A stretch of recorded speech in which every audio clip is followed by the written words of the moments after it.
நல்லடியார்களே, ஒவ்வொரு வாரமும் நாம் அல்லாஹுடைய தூதர் ஸல்லல்லாஹு அலைஹி வஸல்லம் அவர்களுடைய பாசறையிலே வாழ்ந்த அந்த சஹாபாக்களுடைய வரலாற்றை தொடர்ச்சியாக பார்த்து வருகிறோம்.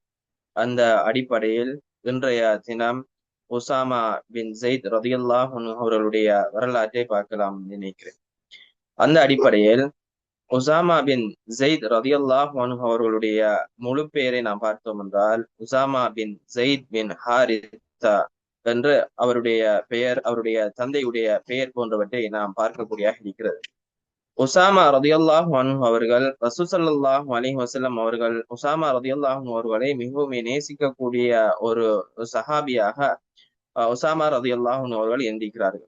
எந்த அளவுக்கு என்றால், உசாமா ரலியல்லாஹு அன்ஹு அவர்களுக்கு ரசூல் ஸல்லல்லாஹு அலைஹி வஸல்லம் அவர்கள் அபி முஹம்மது என்று அவர்களுக்கு புனை பெயர் சூட்டியிருக்கிறார்கள் என்பதையும் பார்க்கக்கூடியதாக இருக்கிறது. உசாமா பின் ஸைத் ரலியல்லாஹு அன்ஹு அவர்கள் ஹிஜ்ரத்துக்கு முதல் ரசூல் ஸல்லல்லாஹு அலைஹி வஸல்லம் அவர்கள் மக்கமா நகரில் இருந்து மதீனாவுக்கு ஹிஜ்ரத் வருவதற்கு முன்னால் 7 வருடங்களுக்கு முன்னால் மக்காவிலே பிறந்த ஒரு சஹாபியாக இருக்கிறார்.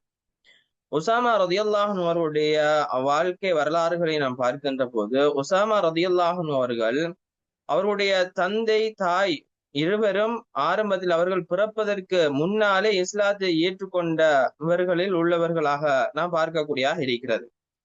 உசாமா ரலியல்லாஹு அன்ஹுடைய தாய் தந்தையர்கள் இஸ்லாம் வந்த ஆரம்ப கட்டத்திலேயே இஸ்லாத்தை ஏற்றுக்கொண்டார்கள். அதே போன்று ரசூல் ஸல்லல்லாஹு அலைஹி வஸல்லம் அவர்களோடு மிகவும் நெருக்கமானவர்களாகவும் அவர்கள் இருந்திருக்கிறார்கள் என்பதை பார்க்கக்கூடியதாக இருக்கிறது.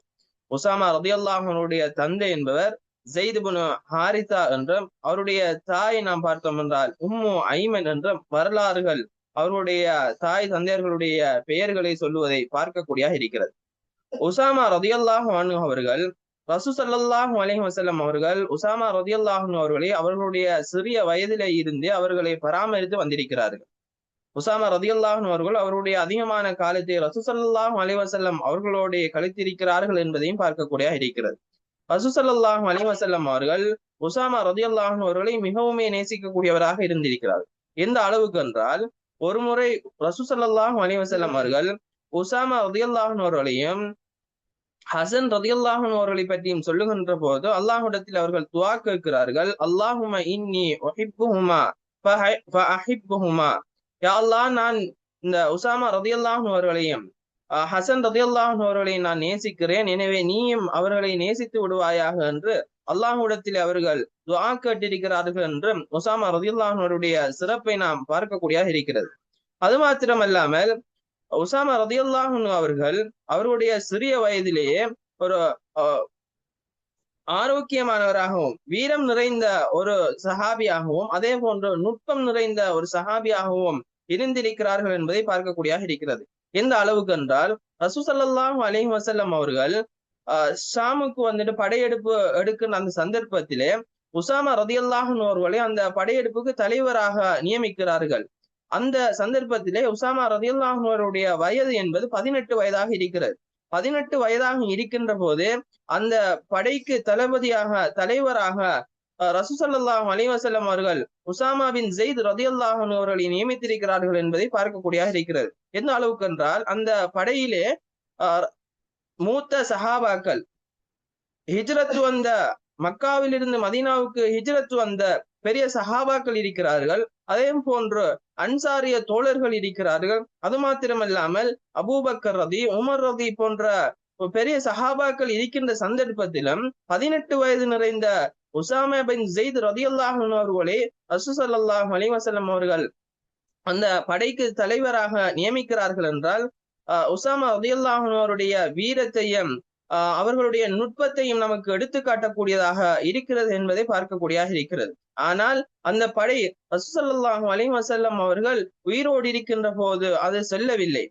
மாறாக ரசூல் ஸல்லல்லாஹு அலைஹி வஸல்லம் அவர்கள் மரணித்ததன் பின்னால் தான் அபூபக்கர் ரலியல்லாஹு அன்ஹு அவர்கள் உசாமா பின் ஸைத் ரலியல்லாஹு அன்ஹு அவருடைய தலைமையிலே ரசூல் ஸல்லல்லாஹு அலைஹி வஸல்லம் அவர்கள் யாரை தலைவராக நியமித்தார்களோ அதே தலைமைத்துவத்தின் கீழே அபூபக்கர் சித்திக் ரலியல்லாஹு அன்ஹு அவர்கள் உசாமா பின் ஸைத் ரலியல்லாஹு அன்ஹுடைய தலைமைத்துவத்திலே ஷாமுக்கு அந்த படையை அனுப்புகிறார்கள் என்ற செய்தியை நாம் பார்க்கக்கூடியதாக இருக்கிறது.